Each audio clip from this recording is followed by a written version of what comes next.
Welcome to the Lovers Lounge podcast, where we talk to experts and other guests on topics related to love, relationships, and sex. I am your host, Tina Love, and again, this is part two of Dr. Tina Schermer-Sellers. She is a certified sex therapist, a licensed marriage and family therapist, and is the founder and medical director of the Northwest Institute on Intimacy in Seattle, Washington. She's also author of the book Sex, God, and the Conservative Church, Erasing Shame from Sexual Intimacy. Welcome back, Tina. Welcome back to the show. Thank you so much. It's great to be back. Yes. Well, in part one, we talk a little bit about yourself and your book and what led you to write the book. You did a lot of research and you found some trends that were happening with your students and people. And it all came down to sexual shame. And so we said to the audience that we would definitely define what sexual shame is, and then we'll kind of talk about how this affects people in their life, in their relationship. So go ahead and why don't Mhm. you tell us what sexual shame is, the definition? Yeah. So this research or this definition came from the research of Dr. Noelle Clark, and she was a PhD clinical psych student of mine, and surprisingly got into the literature and found out that we did not have an operational definition of sexual shame. So she did the work to come up with one.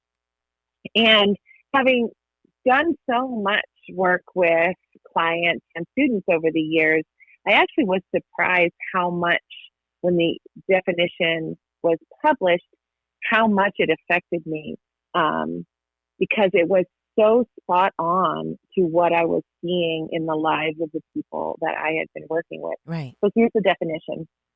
Sexual shame is a visceral feeling. So that means it's in your body, a visceral feeling Mm. of humiliation and disgust toward one's own body and identity as a sexual being, and a belief of being abnormal, inferior, and unworthy. This feeling can be internalized, but it also manifests in interpersonal relationships, having a negative impact on trust, communication, and physical and emotional intimacy. So when you think about it, it's having an effect on almost every important aspect Yeah. on your most important relationship. It goes on to say sexual shame develops across the lifespan. Mm-hmm. So we know it begins in infancy, Right. across the lifespan in interactions with interpersonal relationships, one's culture and society, and subsequent critical self-appraisal, creating a continuous feedback loop.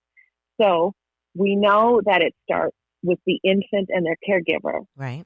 and it goes back and forth. But then it happens with media, right? You see advertisements that are telling you you're not good enough all the time. Then it happens with your friends.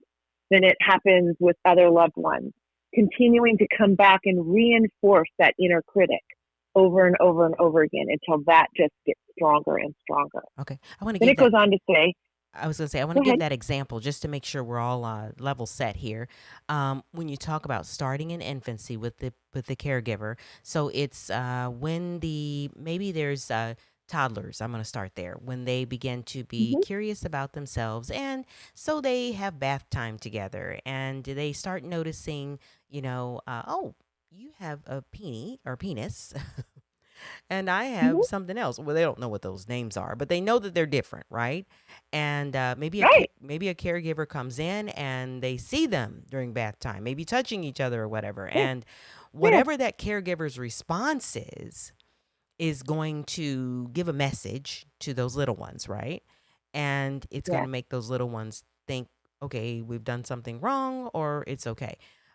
So can you kind of break that down? Because I love when you talk about that and kind of helping set the stage for where this sexual shame can kind of be communicated and suddenly, you know, brought into their inner Right. being. Yeah.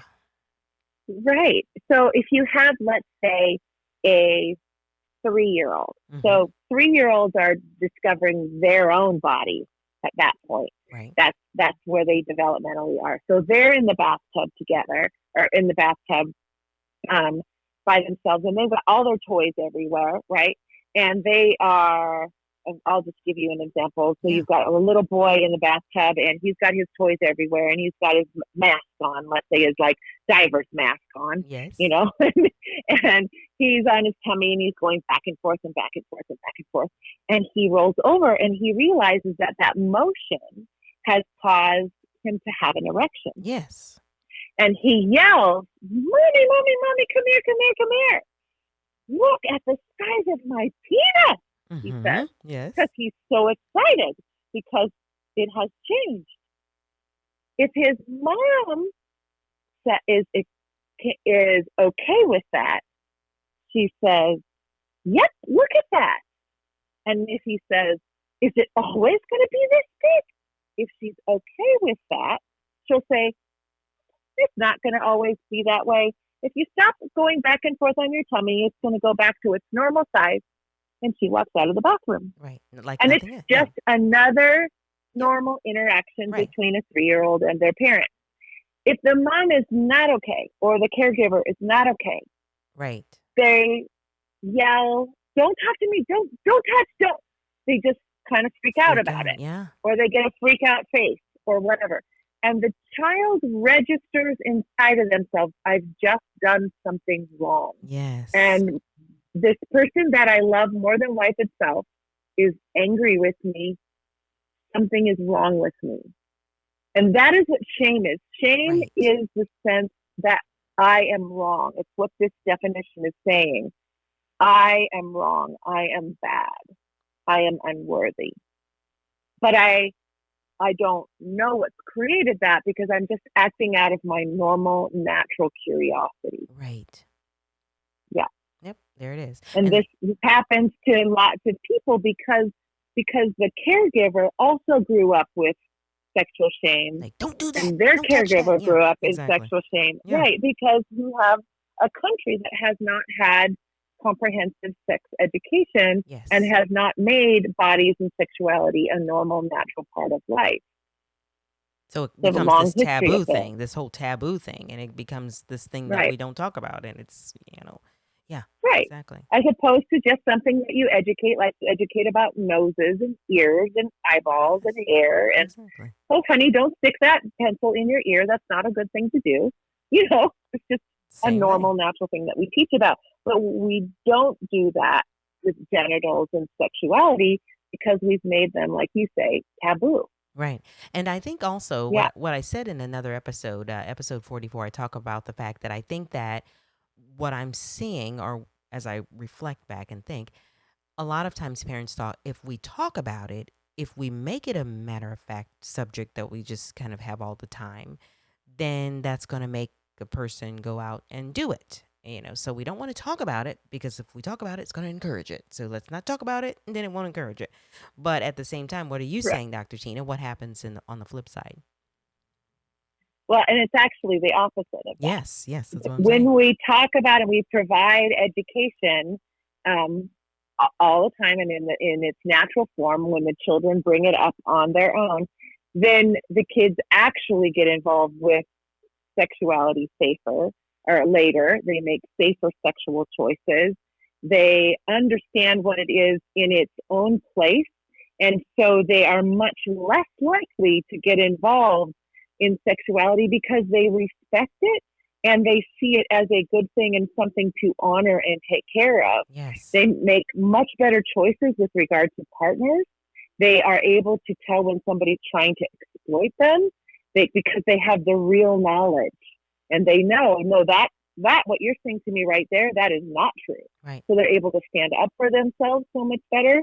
They also trust their parents more. They describe themselves as closer to their parents overall because their Yes. parents have been providing them this information all along. Right. And so they trust their parents with so much more of their own lives as they grow up. So the research shows that the kids just describe themselves as closer to their parents overall. And then when they are adults and they are in relationships, in committed relationships later, they describe themselves as having better sex lives and more varied sex lives, because they have so much less shame, Right. sexual shame. All right. So the Okay. research all the way across the board is just better. It's actually what most parents do want for their children.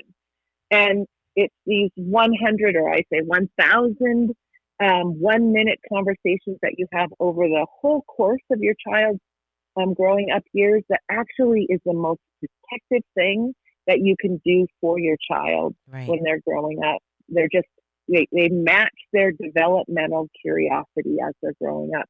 But it means you need to understand what they are curious about and where they are at their different ages. So we have so many good sex education books that are out there that they actually do the work for the parents. You don't Right. even, you just need to have the book around. Right.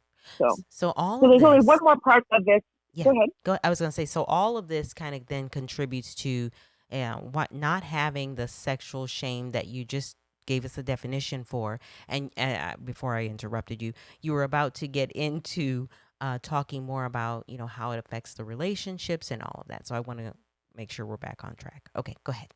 Sorry. Yeah, I was just going to give the very last sentence of the definition says, Yep. there is also fear and uncertainty related to one's power or right to make decisions, including safety decisions related to sexual encounters, Okay. along with an internalized judgment, excuse me, toward one's own sexual desire. And this is, I think, a really important statement. It reinforces the research that Peggy Ornstein came out of her work in the book Girls and Sex and Boys and Sex. What we see, and this is across the United States, this does not have anything to do with people's conservative or non-conservative backgrounds. We are seeing that girls, for example, can feel confident in every area of their life until they get ready to go out. And then they're putting down 3, 4, and 5 shots of hard liquor. Oh, my. Because they don't know that they can keep themselves safe or they have the right to keep themselves safe. Yes. And this is part of our rape culture. Mm-hmm. And this is what this is saying, that they don't know that they have this internalized judgment Mm-hmm. towards themselves and sexual desire, and they don't know that they have the right to protect themselves, to make safety decisions, right? And that they can protect themselves. And this is how rampant sexual shame is across our culture. Yeah. It's really horrible. Right. Yeah, it is. And just really, plays a part. I think I mentioned how, I think people are just kind of embarrassed to even talk about. Right. They're embarrassed to talk about it. I mean, and Mm-hmm. might even be outside of trying to procreate, they may be embarrassed to even do it with their Yeah. spouse, which is some of those sexual dysfunctions that I guess we're going to get into and how that impacts our relationships and marriages, right? Right. Right. Well, and I think for even for some of our young people, they have been left. I'll often say they've been thrown to the wolves.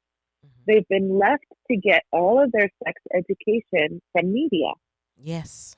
because no one has been providing it in the home and no one has been providing it in their schools. And so the only place they can go to get it, unless they do their own research on their own, is they get it from media. Or And what friends. media is saying, yeah, Or but their friends. friends are Yeah. getting it from Yeah. media, Yeah. They're getting right? it Their from friends media are getting too. it from Yeah. media, right? Exactly. Right. And so right now, our heterosexual free pornography is primarily saying that girls like to be abused. Mm. And boys are learning that that's how girls like to be treated. And girls are being told that that's how they should like to be treated. My God. Yeah. But that isn't what girls want. Right. And boys don't know that that isn't what girls want, because that's what they're seeing, unless they go look at ethical pornography that they have to pay for. But who's telling them that, Mm-hmm. right? Right. And so no one is providing the actual information about this is how you become a loving partner. This is how a heterosexual woman might want to be treated. This is how a heterosexual man might want to be treated. This is how a lesbian woman might want to be treated. You know, I mean, nobody is teaching these kids about how you become a good partner someday, Right. or teaching them about their bodies, or teaching them about their arousal cycles, or, you know, providing them actual good information, how you do conflict well, you know, how you do consent. How do you know that somebody is really saying yes or no? Can somebody say yes when they're intoxicated? You know, these are important conversations that you need to be having so that kids can be successful in their Absolutely. relationship. Yes. Absolutely. Yeah. So you actually have a program that you talk about. Well, you have a sex ed program that you do with adults. And then I believe you have Yeah, something that you do for parents in order for parents to be more equipped with the right information to be able to disseminate to their children. So let's talk about the sex ed for adults class that you do, because interestingly enough, I mean, you find that there are a lot of adults that really need information because they never got it, and they're sitting on right. the edge of their seats listening to you guys share Yeah. um, this information. So, do you want to talk about the adult sex ed classes that you have? so, so years ago, I started a online, what I call community led website called thankgodforsex.org. Yes. And we have on there just people telling their story of growing up in conservative homes that really didn't help them feel good about their sexuality,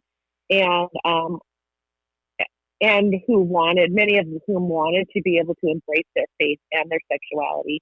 And so they had to like go to therapy and do work in order to come to a place where they could embrace their sexuality and their faith. Wow.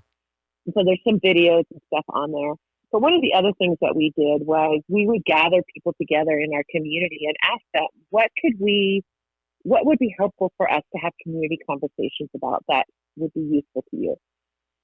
And so we had different community conversations. And one of them that we had was people said, I would really like to have a conversation about sexuality, adult sexuality. Like, just give me the class I never got when I was in high school, Yep. kind of a Right. thing. Yeah. And so we did. We did an adult, I think we called it Adult Sex Ed Yeah. 101. Exactly. Yeah. And yeah, and so that is, we taped it, and that is on the thankgodforsex.org website. You can go to it and get it. We did another one on single parenting, I think, and or parent. We did one on parenting. We did one on being single in the church. Yeah. Yeah, we've just got a couple of different ones that are out there, and they're just there for people.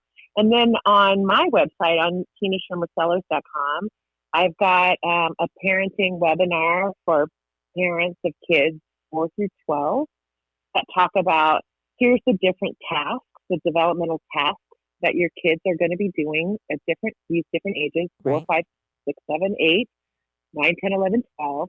And this is what you want to watch for. These are the affirmations that they need. Here are the shame triggers that might come up for you.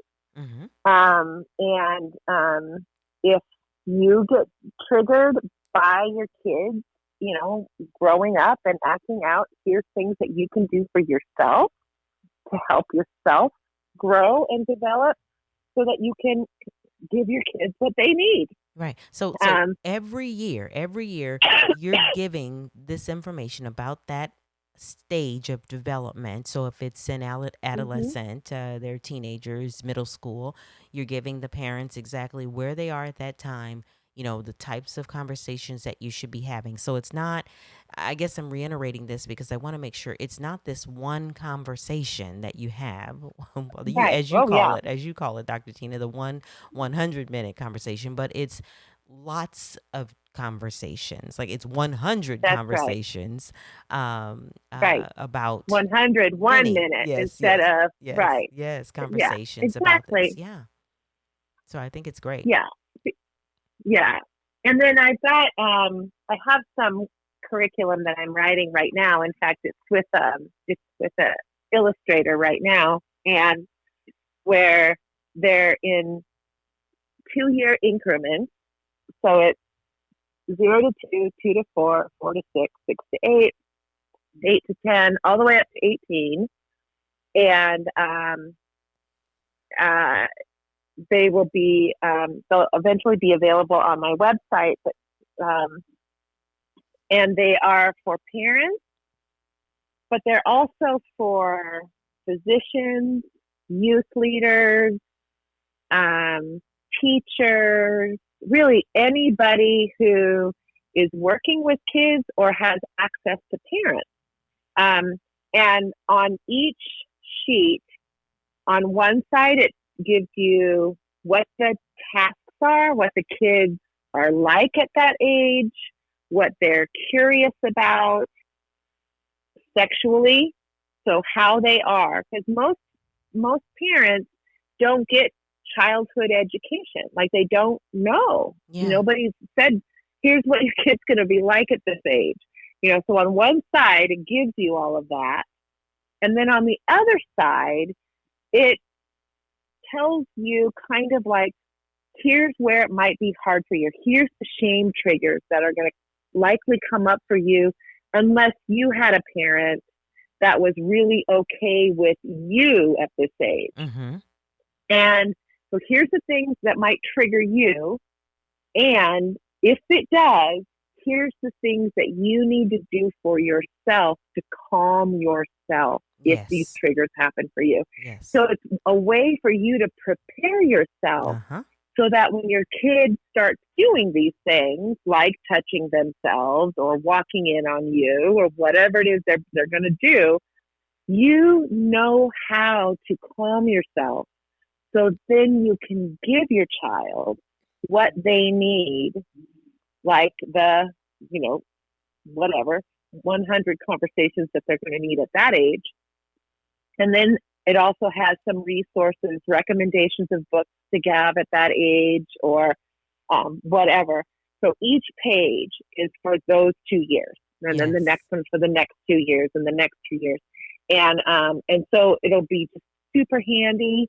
And they're 2 years at a time, and they could take you from birth all the way up to 18. That's good. And so they're right now at an illustrator. And then also on my website right now, there's kind of like a cheat sheet that's just birth to 18 that just kind of says, here's the different things that kids will do, at the different ages, but it Yeah. doesn't give quite Yeah. as much Yeah. information as Yeah. the other thing will give. I feel like I am so glad that you're doing this, Tina, because I'm reflecting right now as you're talking on myself as a parent and what I did,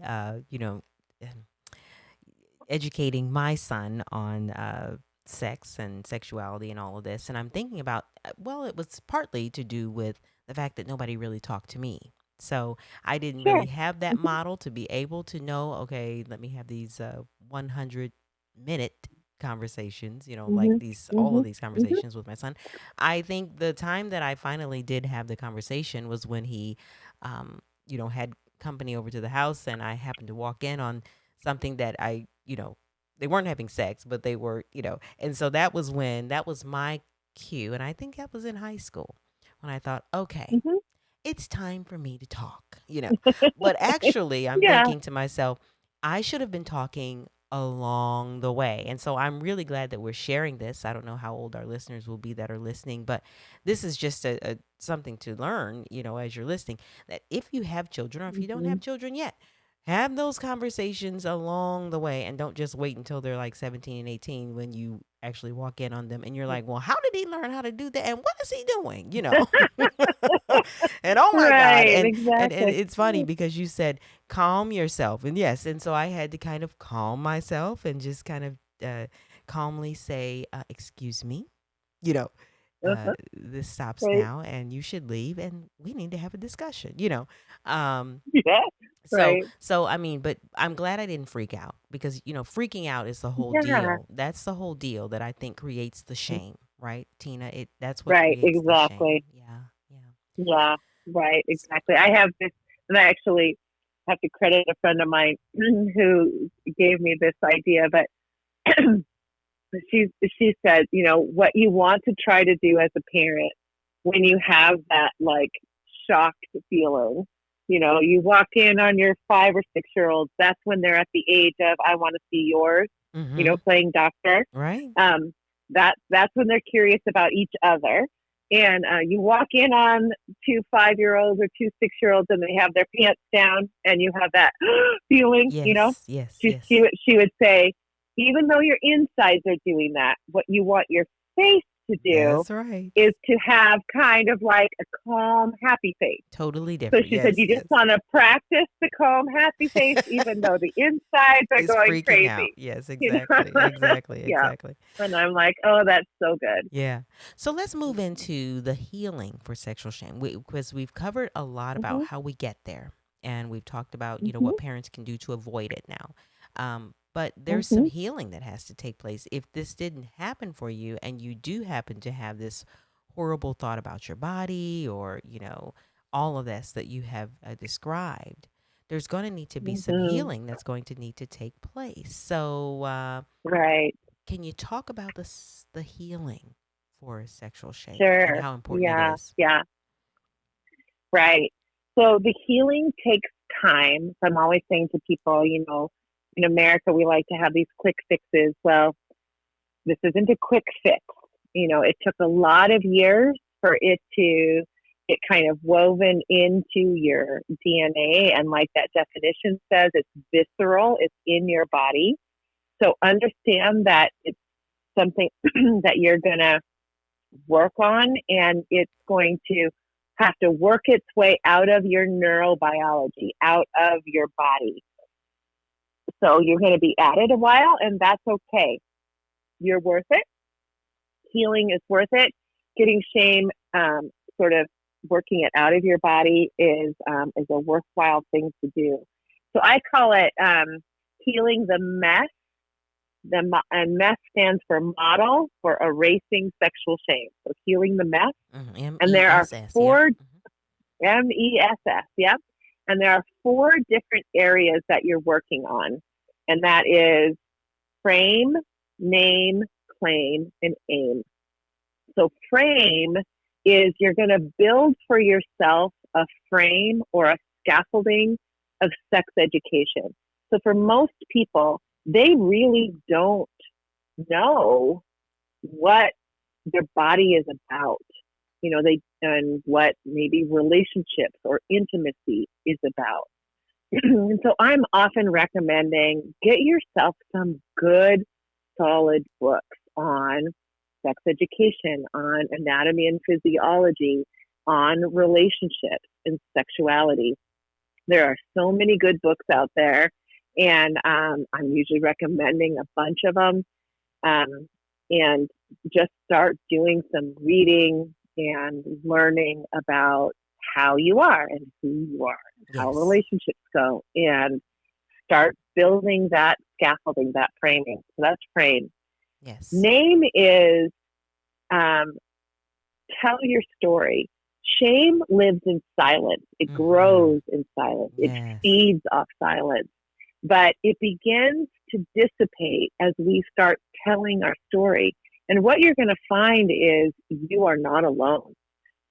So many people were shamed in their sexual story. And yet your story likely falls very much in the range of normal. And this is one of the reasons that writing the book for me was really useful, is that I worked really hard to make the book really user friendly. I wrote the book for two audiences, not one, which is something that people say don't ever do. But when you spend 11 years on a book, you decide that it's worth doing it. Yeah. So we had so many therapists that didn't know how to work with people with sexual shame or that had religious backgrounds at all. And so they were very culturally incompetent. And so I wrote it speaking to the therapists or the physicians as well. But I also filled it with so many stories of people who had been through abstinence education or had religious backgrounds so that they could find themselves in the book. There's tons and tons and tons of stories in there. Wow. And yet it's not a big book. It's really pretty compact. So the book lends itself really, really well to a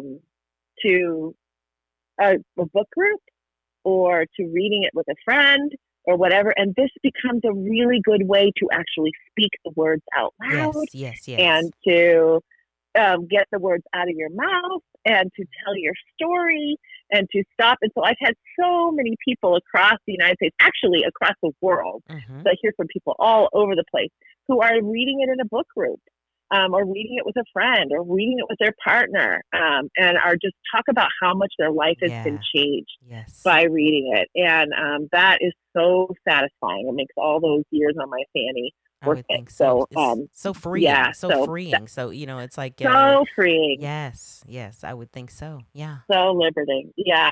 So that's name. So frame, name, claim is claiming your body. One of the horrible things that we do in the United States is we communicate that our bodies should look a particular way. Oh gosh, yes. And what we don't say is that your body is the way that it is in large part because of your heredity. We are shaped by our ethnicity and our heredity 90%, not by the fact that we should look like a particular model, airbrushed model. It's like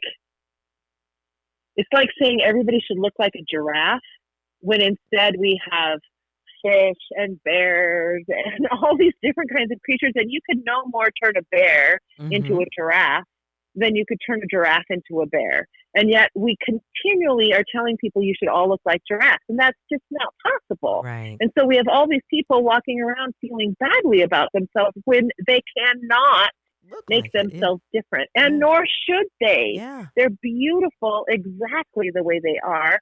And so we've got to do the hard work of learning how to say, this body is good, and I'll be damned if I'm going to go to my grave wishing I should have had a different body when this one has been great. Yeah. It's just fine, and I'm so grateful for the Instagram accounts now that show so much diversity of bodies.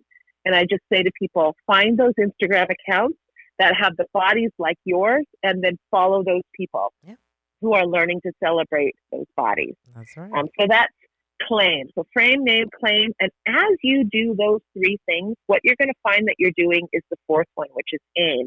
That is aiming for a new legacy for yourself, where you are leaving your old sexual legacy behind and you are writing a new one for yourself and for all the future generations that you can influence so that this can stop with you. Good. And the cool thing about sexual legacies is that they can stop in one generation, just one. Wow. You don't have to wait. It can stop in one generation and boom, it's not going to get repeated again. And that is a very cool thing. So this work is really worth it, even though it's hard work. It can stop with you. And the people behind you will not even know that you had to work so hard because they'll be like, really? You just always seemed so cool. Couldn't even and tell. You're like, yeah, well, I had to do a lot of work, Yes. It's like, well, I couldn't even tell she was freaked out. That's because the freak out was going in the inside, and on the outside, you were fine. Right. Yeah, exactly. Yeah. And I had one student tell me that they had a much, much older brother that their parents just did not do a really good job with. And they were like, okay, we are doing it different for this next one that came along like 10 years later. And the younger one didn't learn that story until they were an adult.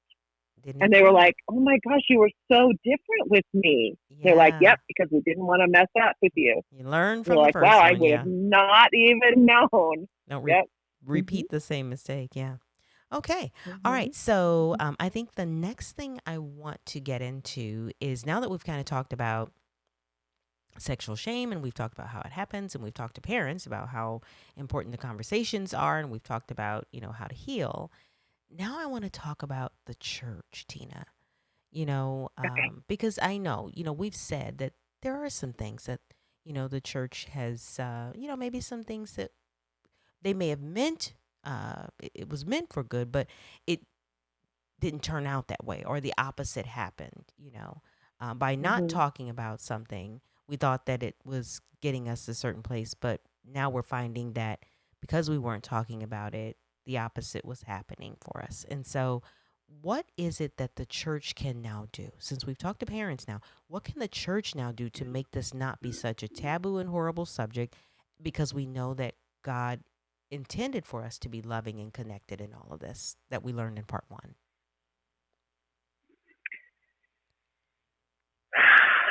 Yeah, big sigh.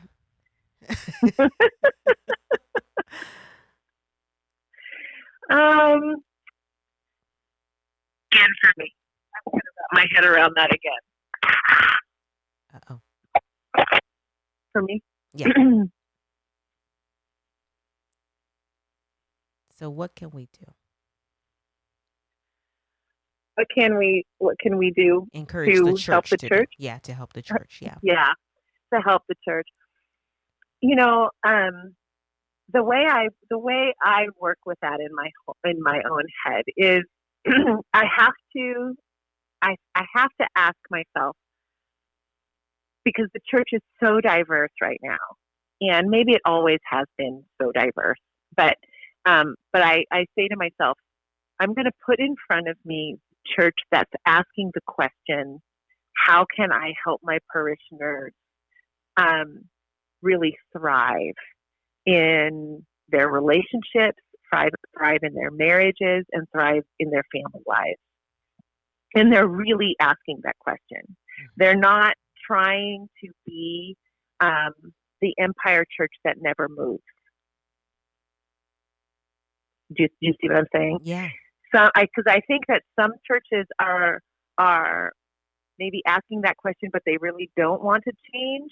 Right. And I see that as the church that's dwindling away. They're losing all their young people, Yeah. and it's getting smaller and smaller. But then I have lots of churches around the United States that are having me come speak to them because they're like, we really want to help Yeah. our people thrive, and we realize that we have so many young people that are hurting, and we realize that we've got marriages and relationships that are hurting, and we realize we have not done things well, Right. and but we don't know how to do it better. Turn it And around. you're Yeah. one of the Yeah. few, if not only, marriage and family therapists, sex therapists, Christians out there, um, who's done this research, and can you help us figure this out? And I'm like, that nothing would give me more honor and pleasure than to try to help you figure this out.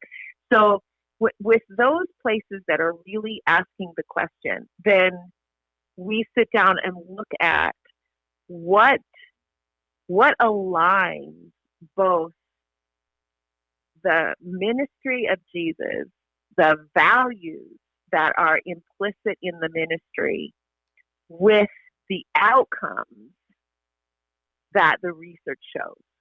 In other words, what produces the justice? What produces the love? What produces the relationships that last the test of time? What produces the kids that end up doing well, right? Right. That stay connected to their parents, that end up being able to thrive in their relationships, that, these kinds of things. Um, That and have what health. do we know about that? Yes, I was going to yes, say that have yes. healthy, fully alive marriages and relationships. Yes. That's right. Yes, yes, exactly. and that we're willing to listen to what the young people bring to the table, because so many of the young people are not saying, oh, it just has to be, and this is what's hard, I think, for a lot of churches to hear.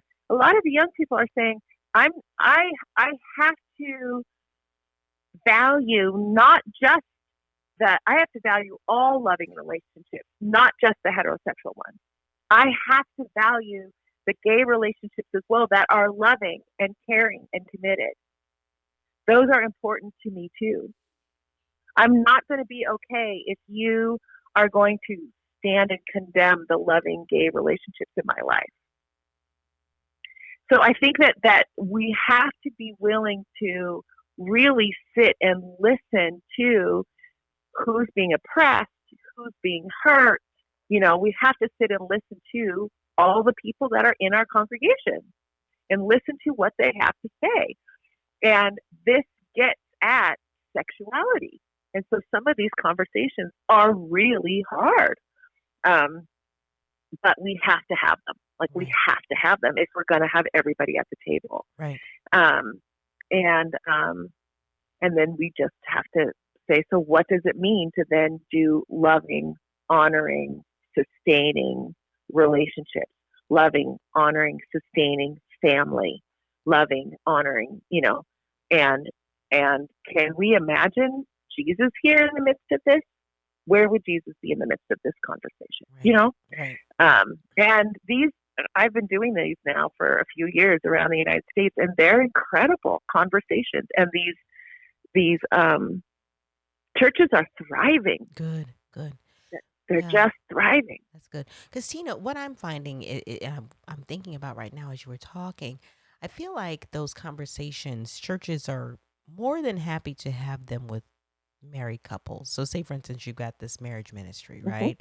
And it's almost as though it's almost as though the church kind of reserves that conversation for the ones that are already married. Because if we talk about this with the singles, then are we, encouraging? So it's kind of like we're like, okay, put our hands in our ears and say la la la la la when they're single, but then when they're married, it's time to have this conversation. But actually, what I'm kind of thinking is that we should be having this conversation with singles, because ultimately they may become married someday and they need to be ready. You know what I'm saying? To have those. Oh, sure. I don't know. That's just kind of struck me as you were talking about, the conversations that need to be had. And I feel like I've heard churches be more open to having those conversations with married couples and not necessarily with the church as a whole or with singles. Because I guess I was trying to figure out maybe why they're not. And could it possibly be because they're thinking, okay, we don't want to encourage fornication, or we don't want to encourage, these kinds of things before marriage. And so let's just reserve this conversation for after a person has already gotten married. But yeah. Well, and I think, again, this is one of the difficult conversations that we have to struggle through as a church. If you have, 80% of people sexually active by 18, and you have probably 90 or more percent sexually active by 2021, then what's the chance if you've got the vast majority of urban people who are not marrying until 28 to 30 who are sexually active in your congregation? Right, there it is. And so then I think you have to have the conversation. What does it mean to be sexually honorable in your life? And how do we support you in being sexually honorable in your life? What do you believe that means? Right. How do we engage that conversation with you? Because you might be saying, I don't want to get married now, or I'm just out of a divorce right now. We have a higher divorce rate with those that marry under 24. It's 60%. With those that marry at 30, it's 18%. Okay. Why would we encourage people to be getting married at 24 just so that they have sex inside the context of marriage? Interesting. Yeah. When our culture right now is so demanding that most kids can't make a good decision at 24. Right. Their prefrontal lobe isn't finished developing until they're 25 to 28. Right. So I think we have to have a conversation about what does sexual maturity look like? What does relational maturity look like? What does sexual honorability, what does it mean to be in relationship with my sexuality in such a way that I'm honoring me, honoring you, and honoring God? Yeah. Every single time I am engaging my sexuality, whether I am on this side of marriage or on the other side of marriage. Because believe me, there's a ton of marital rape that goes on. And so I am accountable to my sexuality every moment Yeah. of every day, not just pre and post marriage. Yeah. Okay. All right. Well, Yeah. there is just so much information, but I feel like we covered a lot. Okay, I'm pretty happy about this. I feel like we covered a lot. So before we wrap up, we did mention throughout the segments that you have the Thank God for Sex. You have the with the adult ed sexual adult ed classes that you do. We have talked about the classes for parents. So can you just say again, once again, how they can see those, hear those, that kind of thing? Sure. So there is some free material at the thankgodforsex.org website. Then there is my website that also has some free material on it, which is Tina, Tina, Schermer, Schermer, Sellers, Sellers.com. And then my institute website is NWIOI.com. That's Northwest Institute on Intimacy.com. And that website is about to get a facelift here in the next couple of months. It's being worked on right now. Mm-hmm. And then you can follow me, which is another way to just hear exactly what's happening. And there's a lot going on there. And Instagram is at Dr. Tina Shameless Sex.